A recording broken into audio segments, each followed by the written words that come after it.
Bonjour, c'est Fabien. Dans cette vidéo, je partage avec vous comment insérer une image dans PowerPoint. Donc on va avoir trois possibilités pour insérer une image dans PowerPoint. Donc ici pour ça, je vais faire une présentation PowerPoint et ensuite je vais aller tout simplement dans Insertion.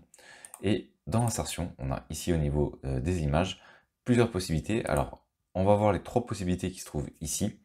À noter qu'ici on a la possibilité de faire une capture d'écran. Alors je vais pas le faire, mais en gros ça revient à cliquer ici, faire une capture au niveau de son écran, et ensuite ça va automatiquement se mettre directement dans PowerPoint. Bon, j'avais dit que je le ferais pas, mais du coup, eh bien je l'ai fait. Tant pis, c'est pas grave.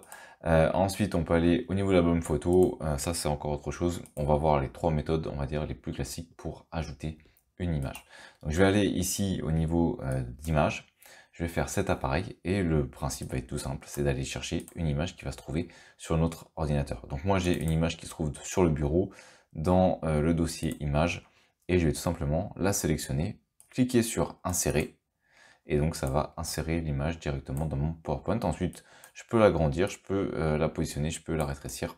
Après c'est moi qui vais choisir en fonction de ce que je souhaite en faire au niveau du positionnement ou de la taille. Deuxième possibilité, aller ici au niveau de la photothèque. Autrement dit, dans PowerPoint, on va pouvoir accéder à l'ensemble des images qui sont disponibles auprès de la photothèque. Donc c'est la bibliothèque de contenu créatif de Microsoft. Et dedans, on a alors, des icônes, des images. On va avoir des vignettes. Donc ça peut être relativement pratique si vous avez des éléments à ajouter. On n'y pense pas forcément, mais si par exemple vous avez des icônes que vous souhaitez ajouter, il vous suffit d'indiquer le nom, par exemple, je sais pas moi, comme ils disent nature. Et bien si vous faites nature, vous allez avoir les icônes qui vont être en relation avec cette nature. Pareil, vous pouvez utiliser des vidéos qui sont déjà disponibles, vous pouvez utiliser des illustrations, vous pouvez utiliser des personnages de bande dessinée. On a quand même pas mal de choses qui sont possibles, qui sont déjà disponibles avec l'outil. Donc c'est relativement intéressant et on n'y pense pas forcément. Ici on a des contextes, des situations que l'on va pouvoir intégrer dans son PowerPoint. Et si on repart sur les images, eh bien, on peut choisir une image. Alors, par exemple, ici, on a différentes thématiques, mais je pourrais très bien choisir une thématique du type sport, football. Et je vais ajouter, par exemple, ici, tac, du football. Et on peut voir que ça va m'ajouter directement mon image. Donc là, j'ai inséré une première image en allant la chercher directement sur mon bureau. Ici, j'ai inséré une image en utilisant la photothèque disponible dans l'outil. Et ensuite, on a la possibilité d'aller chercher une image en ligne.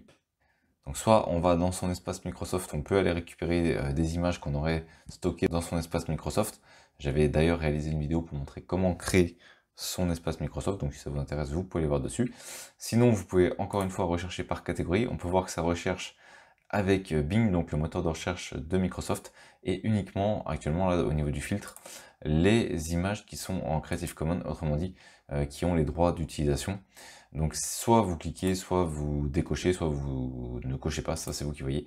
Ensuite, il suffit de sélectionner l'image qui nous intéresse. On peut aller voir ici sur les trois petits points, notamment la taille de l'image. On peut ici savoir à quoi ça correspond. On a ici le filtre qui va nous permettre de choisir différents types d'images. Donc on peut choisir des images en fonction de la taille, en fonction du type, en fonction de la disposition et également même en fonction de la couleur. Donc si vous recherchez sur internet des images, vous pouvez choisir par exemple des images avec une licence Creative Commons et ensuite au niveau du filtre affiner votre recherche par rapport à vos besoins. Une fois que vous avez trouvé l'image qui vous intéresse, il ne vous reste plus qu'à aller sur insérer et donc on a bien l'image qui va s'insérer directement dans la présentation. Voilà, donc là on a vu trois méthodes pour ensuite récupérer des images. Ensuite à noter, il vous suffit de cliquer sur l'image et on a la possibilité d'utiliser des effets. Alors attendez, hop, je vais plutôt utiliser celle-là. On a la possibilité d'ajouter ici des effets, par exemple un petit effet perspective. On a différents formats qu'on peut utiliser. On va également pouvoir utiliser différents filtres qui sont existants au niveau de PowerPoint pour modifier notre image. On a également la possibilité de faire des corrections au niveau de l'image pour la luminosité. On a des réglages qui sont déjà prédéterminés. On a la possibilité également de compresser les images. On peut utiliser le texte de remplacement. Bref, on a pas mal d'options au niveau de l'image. Je vous laisserai regarder directement de ce côté-là. Et ici, on a la possibilité également de positionner les éléments. C'est-à-dire qu'en fait, si je clique par exemple sur volet sélectionné, on peut voir que j'ai 3 images. Alors imaginons que je souhaite en masquer une, il me suffit de sélectionner celle que je souhaite masquer et je peux la masquer. Pourtant elle est toujours là. Si à un moment j'en ai besoin, hop, je peux la réafficher. Ensuite j'ai la possibilité d'avancer ou de reculer, c'est-à-dire que je vais pouvoir positionner les images les unes par rapport aux autres. Ici on peut voir par exemple que ma footballeuse n'est pas visible. Et bien si je souhaite la mettre au premier plan, je vais sur avancer au niveau du menu. Donc ça c'est l'organisation du menu. À noter que je peux également la faire pivoter comme je le souhaite. Je peux également aligner ces dernières en fonction de mon diaporama. Si par exemple je fais centrer, ça va la centrer. Si je fais centrer au milieu, et bien ça va la centrer au milieu. Voilà, donc il y a pas mal de petits réglages comme ça. Ensuite, là, je vais la mettre au premier plan, donc elle va repasser devant les 2 premières images. Et si je souhaite la faire reculer derrière l'avion de chasse, donc entre l'avion de chasse et mon image que j'avais insérée au début, eh bien je peux la réorganiser comme ceci. Donc à noter qu'il faut juste cliquer sur l'élément et je peux également le faire depuis l'accueil.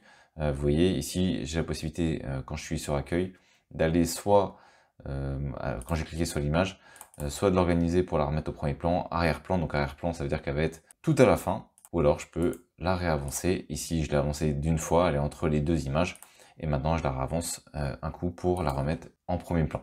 Donc voilà les grandes options pour insérer une image dans PowerPoint. On a différentes solutions pour les insérer, et ensuite on a différentes solutions pour les adapter, par exemple pour refaire un petit design dessus, ou alors pour réorganiser en fonction de la position qu'on souhaite leur donner. Merci d'avoir suivi cette vidéo jusqu'à la fin. Si cette dernière vous a été utile, vous pouvez la partager ou simplement ajouter un pouce bleu. Cela participe à faire découvrir cette vidéo. Vous pouvez également vous abonner à la chaîne et activer les notifications. Je publie régulièrement du contenu. Merci et je vous dis à bientôt pour une nouvelle vidéo.